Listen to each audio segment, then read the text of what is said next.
Vamos começar então falando sobre correntinhas, que é o início de qualquer trabalho que nós venhamos a executar no crochê, seja crochê tradicional, seja crochê tunisiano, é a mesma coisa, a base é a correntinha. Então é o seguinte, ó, você vai ajeitar a linha nas suas mãos, eu estou usando lã, tá bom? Mas você pode usar linha, você pode usar barbante, não tem problema nenhum. Ajeite desta forma entre seus dedos.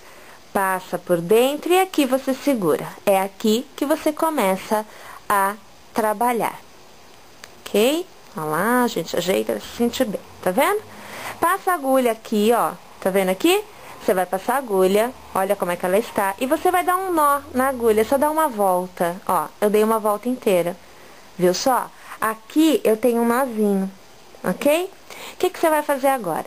Passa novamente a agulha por aquele buraquinho. Eu soltei, não pode soltar.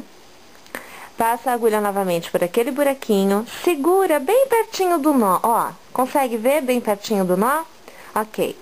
Passa por dentro daquela argolinha. Esse primeiro nós usamos para fechar o início das correntinhas. Então aqui tu aperta. Puxa o fio, ó, e aperta. Essa correntinha não se desfaz mais, ok?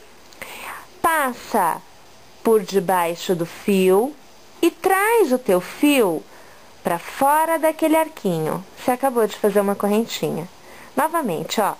Passa por debaixo do fio e traz para fora da sua correntinha. Mais uma vez.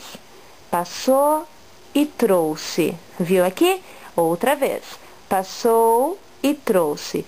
Gente, isso daqui é a correntinha. Ela é a base de todos os seus trabalhinhos. Aqui vocês veem um cordãozinho de correntinhas. Tá ok?